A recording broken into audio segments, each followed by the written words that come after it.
special guests Shane Warne, Alison Whyte and David Campbell, plus the musical stylings of the Channel 9. And now here he is, the presenter of the show, Mr. Shane Micallef.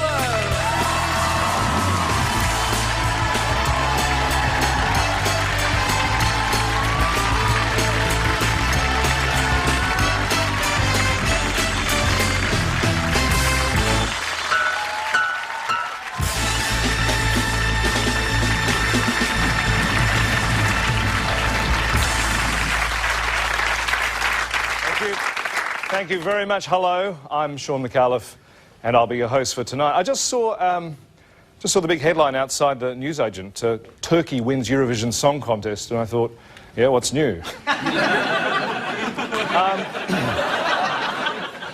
Thank you very much. Just a couple of things before we start what promises to be the show for this evening. First, just in case I forget later on, good night everybody and see you next week. And secondly, I have to apologise for the cigar last week. I came out with a cigar in the opening and I was told after that it's a bad example and the younger, more impressionable viewers will think that smoking's cool and may try it. And I scoffed at that, you know, as you did just then. But sure enough, on Wednesday, Nicole Kidman gets caught smoking at a press conference. So I do apologise most sincerely, and I promise in future to behave more responsibly on the program. Cheers. Well, that's good. I love alcohol, and it certainly makes you popular. Now, did you all... no point asking you, I suppose. Did you all have a good weekend? Yes, Sean. We went down the coast on Saturday. That's nice. And Sunday we all stayed and played whist. You played what? Whist. Whist? Well, I didn't have time to play nothing, what with all the news to take in. I don't know what you made of the papers on the weekend, but I made this. Pretty impressive, I think, just in case we run out of guests or something. There's been a lot of announcements this week. The Governor-General has announced he's re-signed. For how long, I don't know. I couldn't believe it when I read it. How can he re-sign for the job when he's clearly incompetent? Sure. He's hang on a minute, Francis. I'm going to say here. Resigned, not re-signed. There's no hyphen. Resign. Oh, resign. All right. Well, I, for one, am sorry to see him go. He'll be sorely missed. The Red Cross says it deeply regrets any confusion that all the $14.3 million in donated funds would go to the Bali bomb victims. That didn't happen. And they've also apologised to blood donors who were under the impression that their donations would go to those in medical need, when in fact all the blood goes to Dracula's Theatre Restaurant for use in their floor show. It's a very worthy cause. John Howard's made an announcement. He said that George Bush is coming to Australia later this year, and he described the president as, and I quote, a very human person. That's quite a rap, isn't it? Praise of a Homo sapien doesn't come much higher than that. Because obviously, in his travels, Mr. Howard meets a lot of world leaders who are aliens from distant galaxies. Overseas, and there are fears that fighting in Aceh could spread to neighbouring islands of Sabrina, Reggie and Jughead, so I'm very concerned about that. Rebel activists fighting in the Congo have been accused of slaughtering and eating pygmies. UN investigators hope to try them.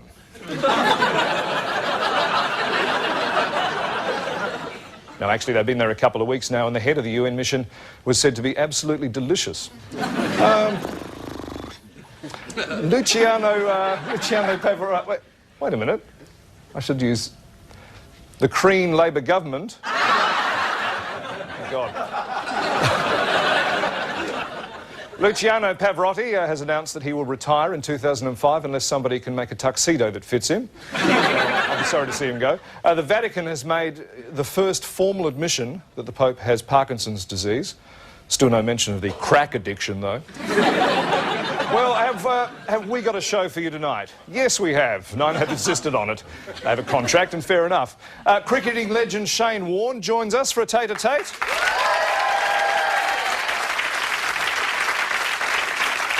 Actress Alison Whyte is popping in to talk to us. We'll find out what makes her tick. She's become a suicide bomber, apparently, so that should be very interesting. Musician David Campbell has a new CD out. And he'll be singing a track off that one. Which one? 6. He'll be singing track 6 off that, which sounds pretty good. But of course, that's not the least of it. This is the least of it. Francis Greenslade and the Channel 9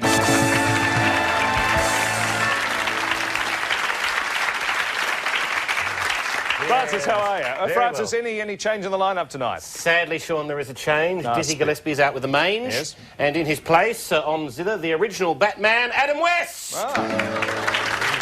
And Sean. Yes? Joining us for one night, sitting in with the band on accordion, Mr. James Morrison. James Morrison. Thank you, James. Nice to have you here. I'm sorry we had to get you here in person, but apparently the cardboard cutout of you wasn't available tonight.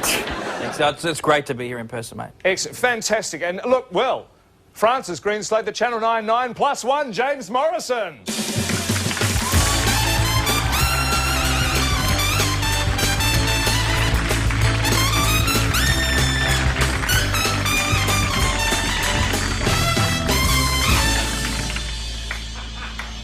Was the camera on me then? Was it? Embarrassing. I'm sorry, James. Should have been on you for that. Sorry about that.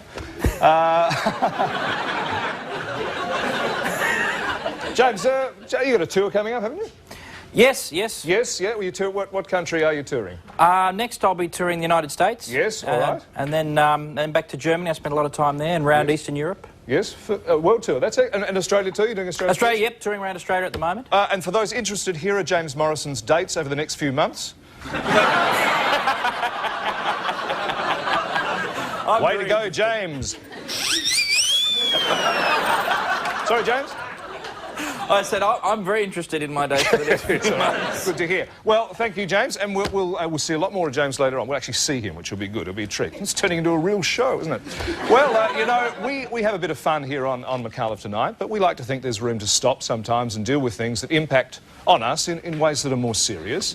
And, you know, such a time as now. Many of us here in Australia, where we live, were moved by the Columbia disaster. NASA has just finished its inquiry, and a group of high school students in Utah have been told that their science experiment, a box of crystals, which was on board, has been found intact in a parking lot in Texas.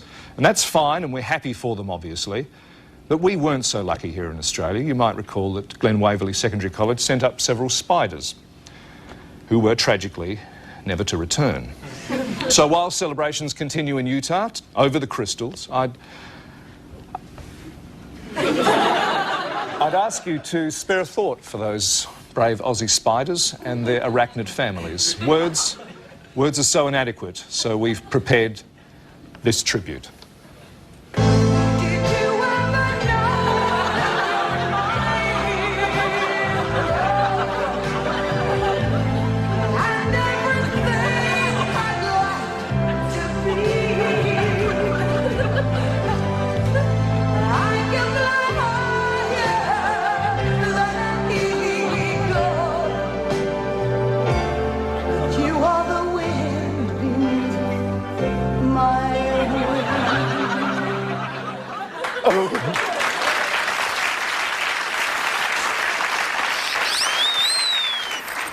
All right, and outer space continues to beckon to man with its intergalactic finger. I don't know if you saw this in the paper. This is the Boomerang Nebula, which is 5,000 light years away. Astronomers say that at minus 272 degrees, this is the coldest place in the universe, although this ran a very close second. Yes. Okay. Incidentally, look, I don't want any bun at all. I don't want any buns because I'm sworn off them and trying to lose a bit of weight. But that's irrelevant now because what I'm talking about is this. I don't want anyone to be alarmed by this, all right? This is a piece of art on loan from Copenhagen's Traplot Art Museum, modern art. It was in the papers last week. I don't know if we've got, there it is. And it's being featured this week on Micallef Tonight as a sort of cultural thing for you. It's supposed to force you to use your conscience. You know, it's a sort of, you know, do I press the button or not? You know, it's... it doesn't do much for me, but it's a network idea. I think it's a good... And the eyes of the fish follow you around the room, which is always a sign of good art. But, you know, it doesn't really work for me, you know.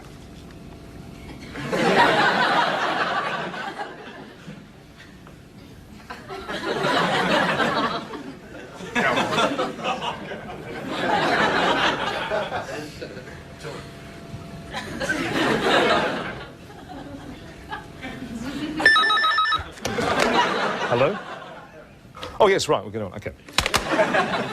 You'll no doubt be aware of the campaign to buy back the cap worn by Sir Donald Bradman on the famous 1948 tour of England. This of course, is the cap that he wore in his last test when he made naught, which got me to thinking that perhaps we should also be buying back items of clothing worn by other Australians in their moment of failure. And to this end, I bring your attention to the 7 shirts worn by John Wood to the Logies. These shirts worn by John at each of the Logies, at which he failed to win gold, are sadly still the property of High and Mighty Formal Hire. And I say let's buy them back, which you can do by sending your donations to Bringing Home Woody's Shirts, care of Micallef Tonight, etc. Actually, don't write the etc. It'll confuse them at the post office. Did anyone catch the Alan Jones... Did anyone catch Alan Jones at all last week on the Today Show? Anyone here? In case you didn't, have a look at this. Have a look at this. There's something dramatically wrong about all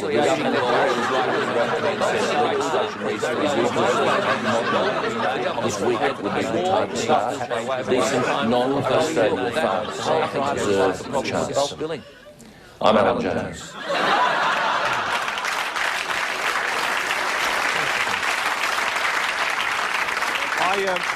I find it's less time-consuming to watch him that way. Say the words Channel 9, Variety and Entertainment to anyone these days and they'll look at you as if you're speaking a foreign language. This is particularly true in Outer Mongolia, which in my view was a ridiculous place to do the market research in the first place.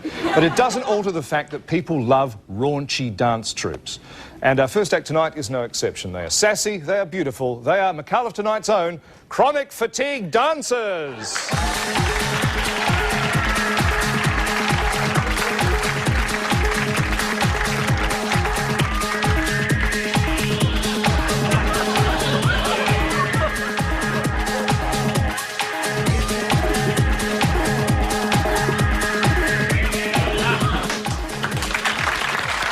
Fantastic.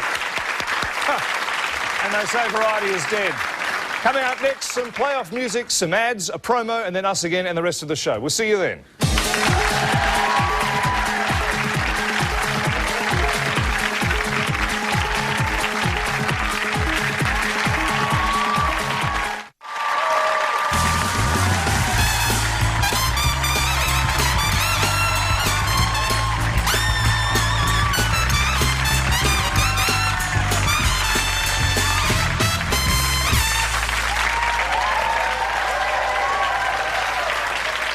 Welcome back. You're watching Micallef Tonight, and a big hello also to those of you listening into Triple M FM. Although not much point me talking to the Triple M listeners as this show isn't being simulcast. Presumably they're listening to music or whatever it is. I'm sure that's enjoyable. But not quite as enjoyable as I'm sure our first guest will be. Vegemite, Bond singlets, nugget shoe polish and bush biscuits. Put them together and you got one of the most disgusting sandwiches I've ever eaten. I admire the daring of the cafeteria, but good God. Anyway, on with the introduction. Okay. My first guest is not a leggy blonde, it's a blonde leggy. Thank you very much, Brian. His flipper, his zooter, his banger and his jigger make it abundantly clear that I haven't got the faintest idea what I'm talking about. His outstanding record at test level makes me look like some unco bookworm who's never played the game in his life, which is fair enough, but I guess it could have been phrased a little more kindly. Please welcome Mr. Shane Warne.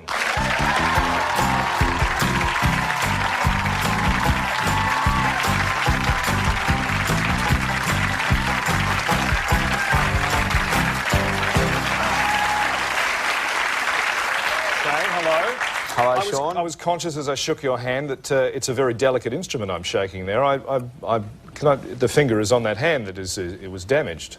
Yes, this one's been broken a few times, a couple of times, yes. Oh, that's all right. That'll be all right. Yeah, it goes on around corners pretty easy, actually. Are you concerned when hand... No, I mean, you wouldn't obviously be terribly frightened at my pathetic grip, but anyone sort of grabbing your hand, are you sort of worried about that? You do meet and greet a lot of people. Yeah, toilet's about the only place I don't shake hands. Well, that's a wide... For anyone, really, not even just a cricketer, but yes. Yeah, no problem with that. No, don't mind shaking hands. It's a very strong grip. You've got a good grip, too. Thank you very much, Shane. Plenty of practice. That's shaking hands. Yeah, not in the toilet, exactly. Now, could you do me a favour before we start the interview? Yes. Would you mind signing this hockey stick for me? Because I want to confuse people on eBay when I sell it. Thank you very much. You probably would have, if you're watching it in the green room, you probably would have heard me chatting about the baggy green cap that they're trying to get back of Sir Donald's. Yes. Do you have any? Do you collect memorabilia yourself? Are you? Yeah, I try and collect one item from every tour we go on. Right. For myself, and generally we all get a shirt done or something like that amongst the team, and that goes to a charity or something like that as well. Right. What about when you were younger, when you were, when you were a kid, and who were your heroes then? Did you get any autographs from any cricketers at that point? Assuming you liked cricket in your younger days, I don't know. It used to bore the crap out of me, to be honest, Sean. Is that right? That's very interesting. Well, it must have been appalling then when you discovered you had some skill at it. Thought, good God, I'm going to be stuck playing this game for the rest of my life. Yeah, I always wanted to play Australian rules football, but I was never good enough. Right. And once St Kilda gave me the flick from the footy, I thought, what am I going to do now? I went to England in '89 to play local cricket over there, and put on 3.5 stone drinking pints every day, and thought this cricket's pretty good. Good training. Yeah, got myself warmed up pretty well, and then came back and played for Victoria and Australia in a matter of 18 months, so it all happened pretty quick. Alan Border was sort of a guy that I admired and watched on the telly. Peter Knights was someone I used to like watching football, and Trevor Barker. And so at some point, obviously, you said, all right, well, football is just this pointless, me continuing with that. Not me. I mean, obviously you wouldn't have made a judgment about my ability to play football, but yourself, and you thought, well, cricket's the way to go. Was there anybody who took you under their wing at sort of school level or later on? As I said, cricket to me was pretty boring as a 14, 15-year-old kid growing up, spending 6 hours in the hot sun.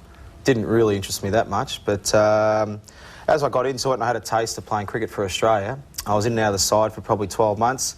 But once I played my first test, that's when I knew that's what I wanted to do. That was something that I thought, that's what I want. Now it's just a matter of what do I have to do to make sure I can play at this level. I spoke to guys like Ian Chappell, Terry Jenner, Rod Marsh, those types of guys. Alan Border was fantastic as my first captain.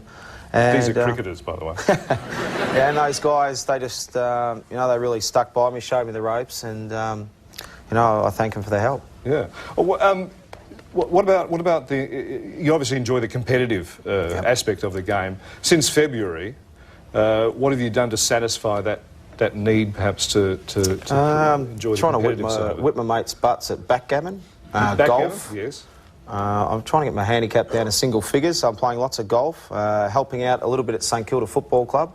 What are you doing there? Officially nothing, unofficially nothing, but just hanging around, sniffing some jock straps and that sort of stuff. It brings out those competitive juices, Sean. Yes, I'm sure it would. Yes, indeed. You can come down, mate, and have a look. Yeah, I'll come down and help you launder the jock straps. That sounds fantastic. Look, I know a lot of kids look up to you, and a lot of kids, you know, want to bowl like Shane Warne. As you know, I'm a great fan of cricket. I've heard lots about your bowling. Yeah, well, I probably left it a little bit late in my life to you know, apply for the test. But I wondered if you could just have a look at this footage of me here and just give me a few hints, because I'm doing something wrong. I'm just doing something wrong there. My heartbeat's just probably a little bit high, and I'm bowling almost 4 kilometres an hour. But generally reasonably good. It's just my grip that's a problem. Actually, can we just have a look? We did do a split screen there, just so you can see it from the other angle. So coming in there, and over there's where my problem is, I think. And I don't quite know how I managed to do that to leave in the same shot, but it's a curious thing there. All right, now very just good. It is. Well, it's very. I appreciate you saying it's very good. So It's a bit to work with. Yeah. Well, at the risk of milking the joke completely dry, there's just another bit of footage which we'll show you here. This is a sort of step thing. It just shows my move there. It's reasonably good, isn't it? Reasonably good. No, very good, mate. That's from the Victorian Institute of Sport. You've got a lot to work with there for sure. Did you have access to all that sort of technology when you were training, when you were in the early days? No, not in the early days, actually, no. You've got more of a chance than I did. At the start of my early days, I was at the Cricket Academy for a while, and basically just learnt a lot of different deliveries. We didn't go into that much technology. Has it got a bit scientific? Is it a bit too scientific, do you think? I mean, how much would that help you now to film you and then see you working out how fast you're going, where your arm is at a certain point, all this stuff? If I look like that, I reckon I'd probably retire, but...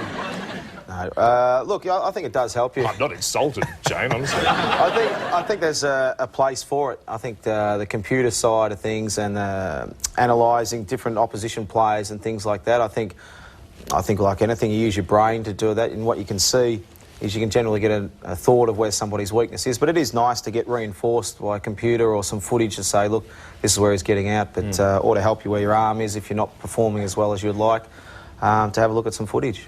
Now, you mentioned jokingly about getting out if you were anything like me, but at some point you will, you know, hang up the ball if that's actually possible. One of them at least, yes. Has the year off for you? Has that added another year to your career, or has it just has it cost you a year? As far as Look, I like to think of it as a time. You know, I was just coming back from my second shoulder operation, so I'm just trying to use the time, you know, to do a lot of things that I've always wanted to do. St Kilda Football Club has been, I think it's been both sides of us. It's helped me a lot get through these tough times. I've really enjoyed my time down there, and the blokes have been fantastic. For me, in the cricket side of things, I think it's a case of, at the moment, I'm just trying to forget about cricket, although, you know, it's what I love, and I've been doing it. Me reminding you of it for 8 minutes. Look, I've loved it, and I've done it for 15 years, so... You know, 15 years of your life doing it just about all year round has been a long time, and, you know, 18, 19 years of age, I'm 33 now. So I still think I've got a few good years left of me. I think if I use this 12 months wisely, keep myself fit as I am now, come up with a few new deliveries, my hunger and my passion stays there, then hopefully I can still play for another few years yet. But time will tell, and I'm missing it at the moment. I really missed it the other night when Australia had to, I think, keep West Indies to about 50-odd runs. They had 3 or 4 wickets in hand. I would have loved to have the ball in my hands and try to get them out, but that wasn't the case, and I've just got to hang back. The guys have been great. They've been keeping in touch, and look, hopefully I'll be back and better than ever. All right. Well, good luck with the jock straps at St Kilda, and you are actually off to the US very shortly. You're doing, I think, a Challenge Cancer Support Network. You're off on the 15th of June. Yep. Do they get cricket over there in the US? No. Look, I think there's in LA there's about 40 local teams, but look, I don't think they know what cricket is over there. I've been over there a couple of times, and I've been called cricketeer and all those sorts of things. So, yeah, look, they don't know what it is, but I'm going over with Challenge to help 10 kids over there on a trip of a lifetime, and the charity Challenge does some great work. We go over there. We go to, I think we see the WWE. We go to the wrestlers, which will be sensational. We go to the Washington, do those sorts of things. We go on Robert Allenby's boat. We go to the White House and all of those sorts of things. So the kids will love it, and I'm tagging along to hopefully make it more enjoyable for them. All right. Well, Shane Warne, cricketeer, thank you very much for joining us tonight. Shane Warne, everybody. Thank you. Thanks, Shane.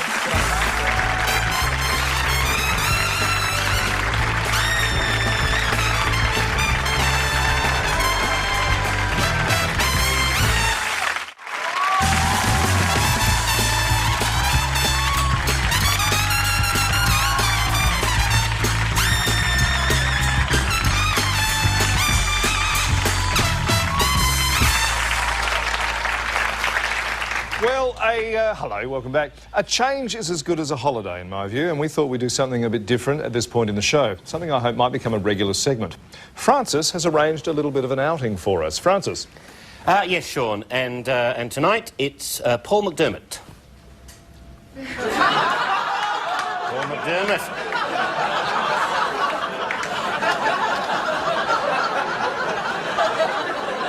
Right. Completely different idea of what was going to happen there. Paul. Our next guest tonight has one of Australian television's most recognisable faces. The neck, torso, arms and legs are less immediately identifiable, so in the event of a train wreck in which her body parts are found strewn about but the head is missing, it's going to make it difficult for police. If only there was some distinctive scar or unique piece of jewellery, her friends and family could be spared the anguish every time a decapitated body is found in a ditch. Anyway, she's agreed to come along here tonight as a favour to me, and for that she has earned my undying gratitude and apologies for such an appalling introduction. Please welcome Alison Whyte.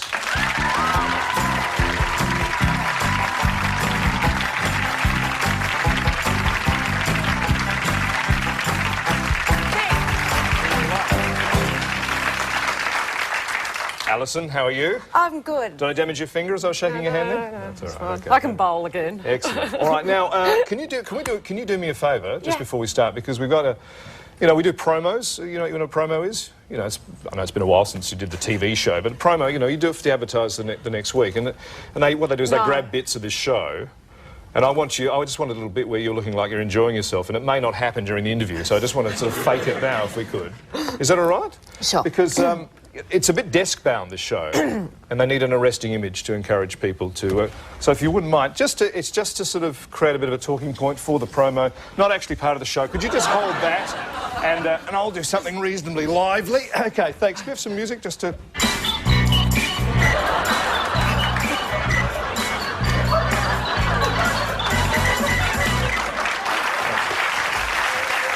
Alison.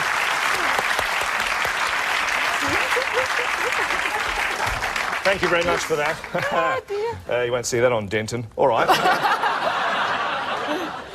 I challenge you, Andrew, to dance like that to Popcorn. OK, now, I've torn my notes. I have nothing here. An ability to ad-lib. Now, look, you're in a film, aren't you, that is premiering, in fact, tomorrow night in Melbourne at the St Kilda Film Festival. Yeah, is that right? apparently I am. What, you didn't know you were in it? You told me just when I came... No, I did know I was in it, but it was a while ago that I shot it. How long ago was it? Well, I was about 3 weeks before I had Rosie, so it's... This is your baby, Rosie? Yeah, this is 2 years ago. Oh, yes, all right.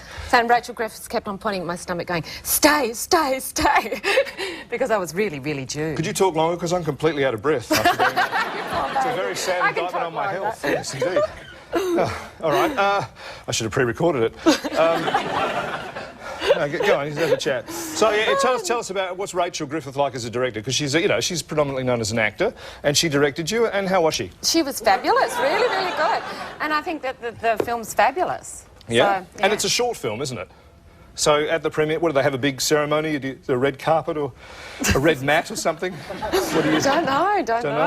Well, you're actually up against another film called Cracker Bag, which won the Palme d'Or at the Cannes Film Festival. I'm telling you things you don't know, isn't that right? Yes, you are, you are. So are you worried that it'll be overshadowed by this wonderful other It's film? a really beautiful film, and I hope it does very, very and well. What do you play in it? I played the distressed wife of someone who's having a breakdown. Right. It's light stuff. Yeah, well, in fact, you're in a play at the moment, which just sounds equally light. Yes, yes, it is. This is now, this play is called Myth, Propaganda and Disaster in Nazi Germany and Contemporary America. Mm-hmm. Viewers may know it as Mamma Mia. It doesn't sound a barrel of laughs. Is it a particularly gruelling play? It's a big play. I think it's going to be a very important play. And, oh, God, we open next week, so we're all in sort of, in tech week sort of mode, trying to get it up. Okay, so but it's a fabulous piece, and Stephen Saul, the writer, has written what I think is a masterpiece. So. Yeah, what do you know, though? You play a lot of roles, but TV viewers... I'm sorry. No, you're quite right. Viewers, what do I know? I'm sure it'll do well. It opens on the 30th of May, yeah. and best of luck with that. Our viewers would probably know you most from Frontline, where you played Emma. She was the researcher with a conscience. Yes. How do you? That's a sort of lighter role. How did you get that role? I auditioned for the role, and yes, and we sort of. Of course. Yeah, you're never given anything. Yeah. no. And it was I just auditioned and managed to pull. What was it about you that they saw? I mean, are you aware of your qualities as an actress? Are you aware of the set? Look, I think what got me the job was I was trying to negotiate a deal like this. What happened was. Oh, no, this could be too long. no, what happened was... That's all right, we'll cut it up in the edit. Don't worry about it. Yes, I think just one line crunched me the job, so, which was talking about that a kid was drowned, we had to get the story from the parent, and we went into negotiation, so, there was a price war. And then I said, well, how about we throw in pool fencing as well? So that's what landed me the gig. See, I don't know why. No, good story and well told. Lucky people write things for me, isn't it? All right. So you had to improvise that because improvisation was an important feature of that particular. What about good guys, bad guys, which you were in? You played a kickboxing dry cleaner. Did you have to learn how to kickbox and dry clean? I learned how to kickbox and dry clean. Did you research that role? Well, I did. I had to go to a dry cleaning thing and learn how to do it. Mm-hmm. Well, you knew kickboxing anyway. That was an easy thing for you. Well, I didn't have to do any of that, so that was fine. Yes, I know. Well, and of course, you've more recently been seen as Lisa McEwen's sister, which is an interesting bit of casting because she's blonde and you're not, essentially. So how did that, you know, what was that? Have you worked together before? Was there a simpatico quality that you had, that you exhibited? When we did the pilot, I was playing Jane Hall, so... Oh, right. That was interesting. It's a completely different coloured hair. Yeah, different colour hair. So, yeah, we just sort of worked well together, and we ended up being very, very close mates too, which is great. Well, you're a quality actor, and you know, I'm interested in acting myself. And, you know, I have a little difficulty. I just wonder if you could have a look at this scene and just give me any pointers that we have here. As you can see, my heart rate's a bit high. And I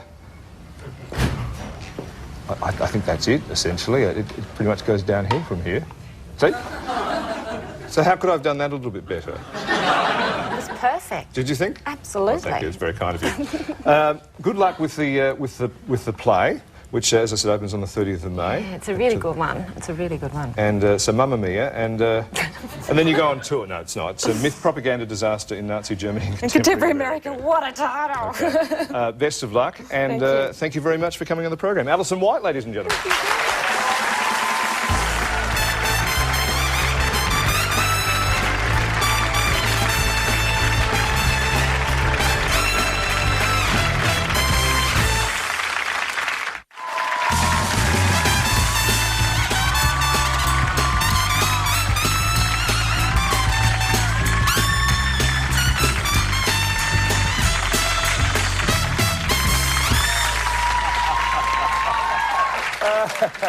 Hello, yes, David Campbell and I just having a laugh about nothing. I was actually a bit disturbed by the ad that preceded us coming back. I actually was quite enjoying that ad before we came back on the air. Disgusting, you're disgusting.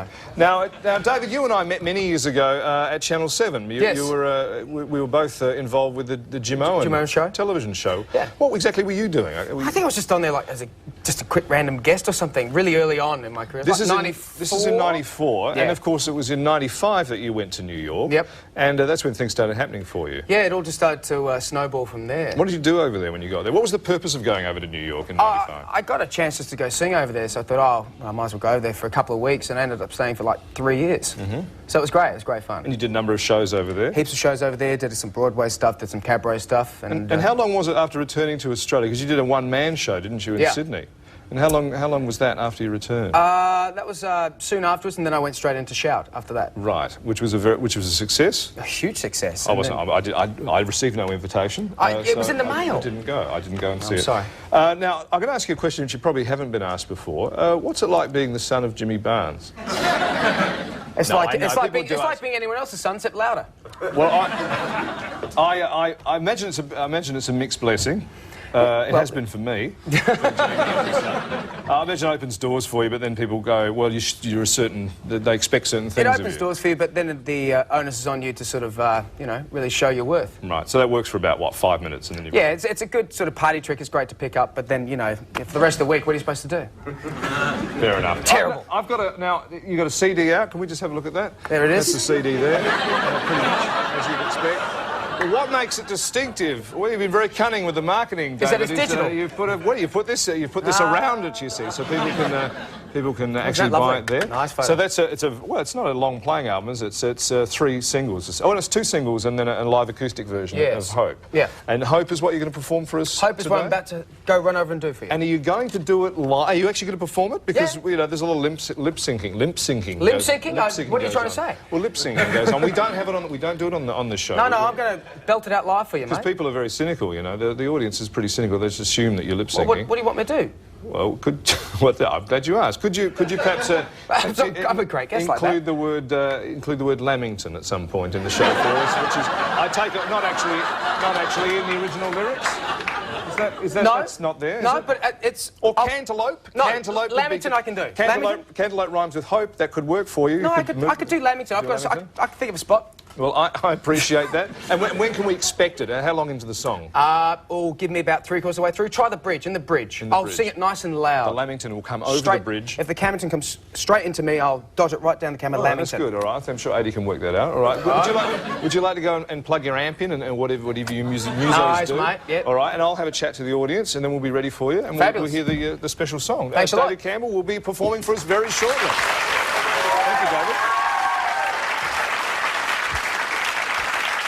But right now, it's time for me to get on my high horse. God.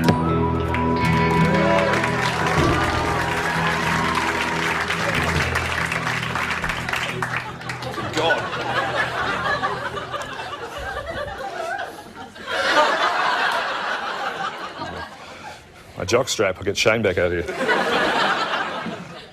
Howdy, partners. Well, thank you very much. Beards of bees. Sure, they're fun and they're popular, but in my view, not very convincing. I'm really surprised that their friends don't say something to them. It's embarrassing socially when you come across these people because you can't help staring. Why not just admit you don't have a beard? And if you do want to wear some sort of prosthetic device, why use a bee? Why not use a more believable insect like an aphid? Or why not get one made of hair, for Christ's sakes? On the other hand, a merkin of bees is, in my view, perfectly acceptable. Into the bin! Thank you.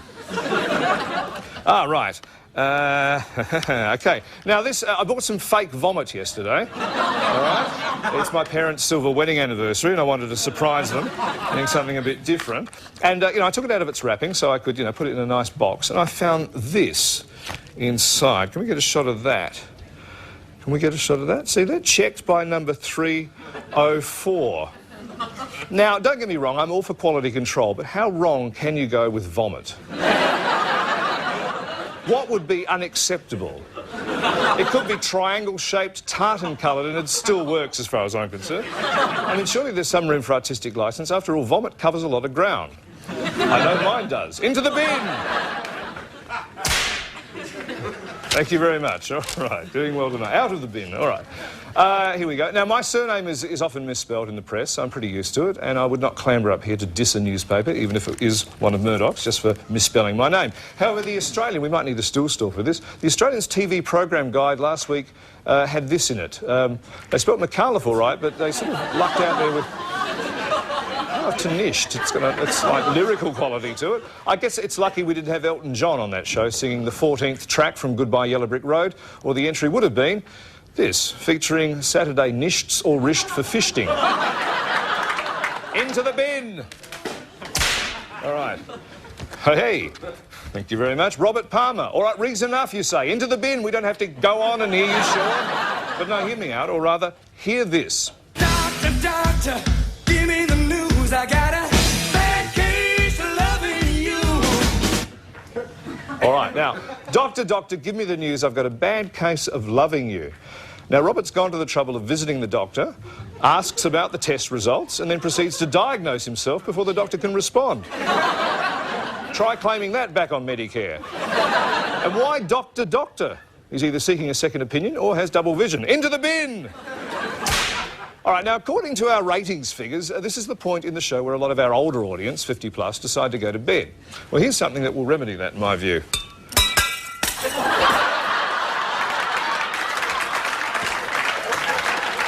All right. Now, what I suggest you older folk do is go and make yourself a nice soup. Oh, thank you very much, Francis. OK. It's so pathetic now. It's just a bit sad. It's just some sad old man sitting up on a gym horse wearing a stupid hat. Anyway, we'll persist, all right? Well, use it in the promo. All right, OK.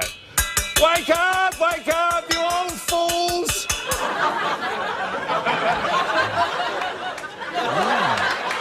Humble pie, all right.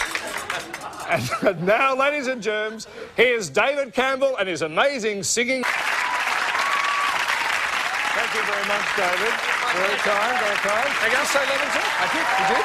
Excellent. Leamington.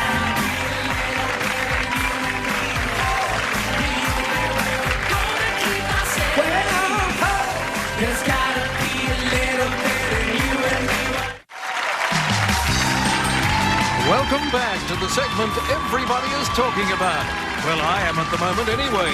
Audience participation, where you, the viewer, get to be the star as they try their luck and we try their patience on the original Dare Odds wheel.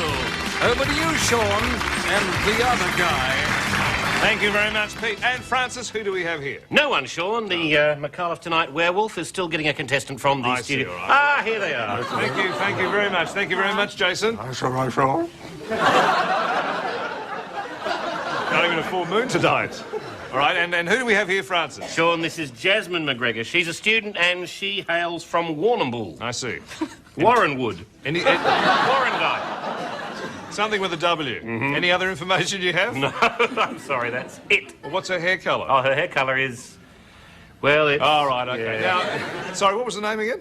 Jasmine. Jasmine, look, it's a pleasure. That's all right. You too. What? It's nice to meet you too. Is it? Yeah.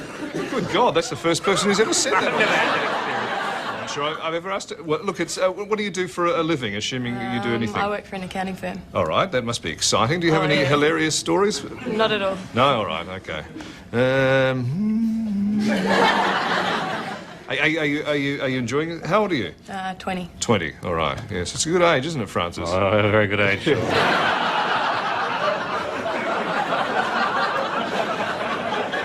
Maybe it'd be better if we had the werewolf I'll here go get the instead. werewolf. No, it's all right. Now, Francis, could you tell Jasmine how the wheel works?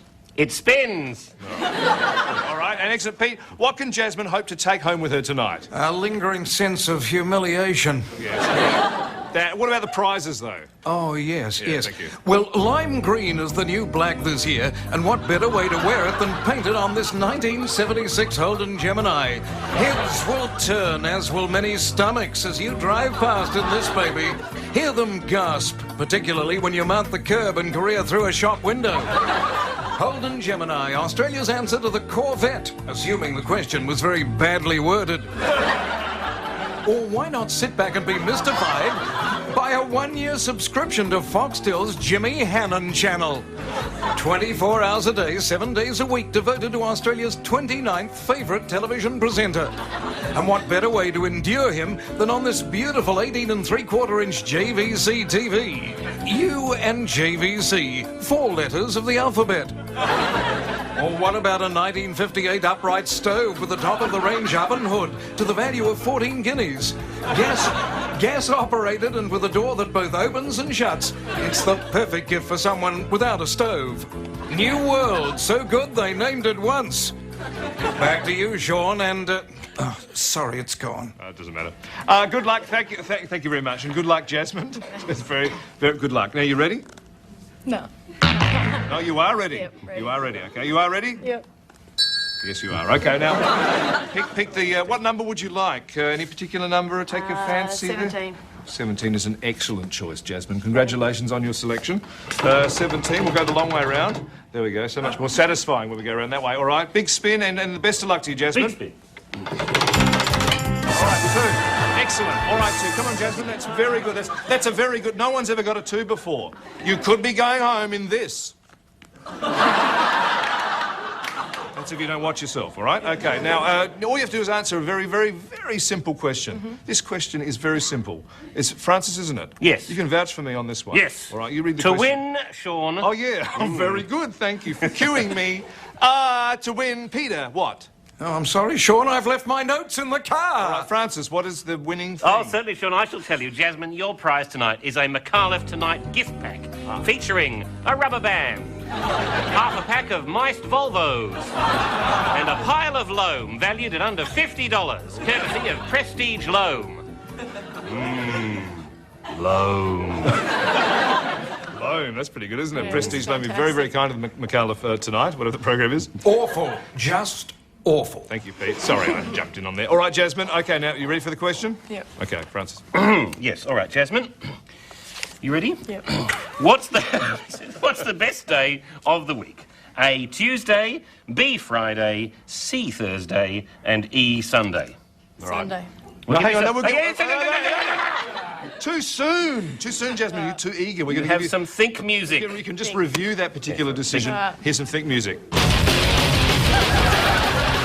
Please don't tread on our few gags that we have. Jasmine, I need an answer. I need an answer. What's the best day of the week? D. Hooray! Yes, is the correct answer. And you get a wheel of brie. Contrary to what we actually promised you. Peter, tell us things, won't you? That's right, Sean. If you'd like to be on the Darrod's wheel, just break into the Channel 9 studios here at Bendigo Street, Richmond, and lash yourself to it with a length of rope.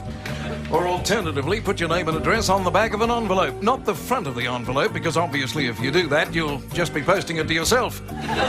All entries go into a drawer, and at the end of each week, a shredder. Back to you, Sean. Thanks very much, Pete. Well, that's all for this week. It's not easy fitting a 60-minute show into a 1-hour format, but we do our best here. Micallef tonight is nothing if not punctual, keeps the programmers happy and doesn't upset the other shows, which is important, given I'm sandwiched in between Eddie Maguire and Tony Soprano. Two men who could have me killed if I crossed them. Thanks to our guests Shane Warne, Alison Whyte, David Campbell, and, of course, James Morrison. And thank you also very much to Jasmine for being such a good sport. Now, before we go, a quick look at the headlines tomorrow. Le Monde are going with something in French. Typical. I don't know what Neos Cosmos are on about here, but don't think I won't be writing to the editor about that upside-down Y. You think they pick these things up? And Bahrain's Al Ayam newspaper is not even bothering to use the alphabet, so your guess is as good as mine on that one. All right, then.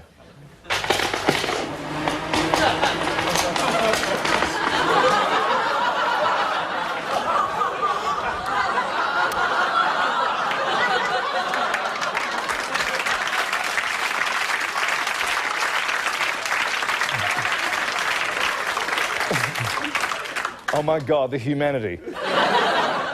To take us out tonight, a man who has run his fingers over more ivory than a pervert with a fetish for elephant tusks. Our own piano man, Francis Greenslade, with a song that might have been written for him, but in fact wasn't.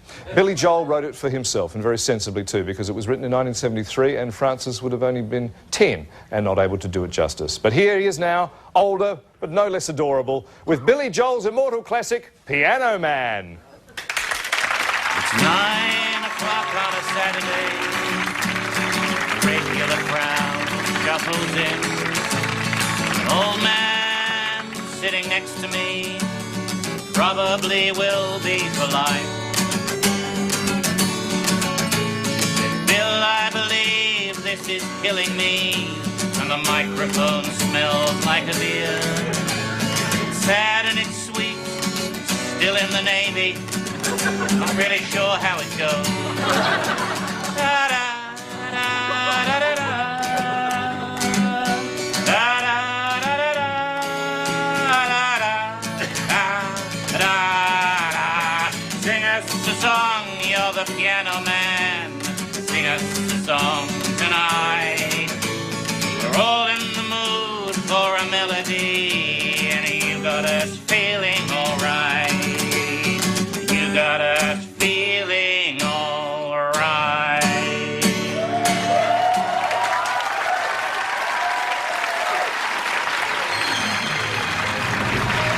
This is Pete Smith speaking.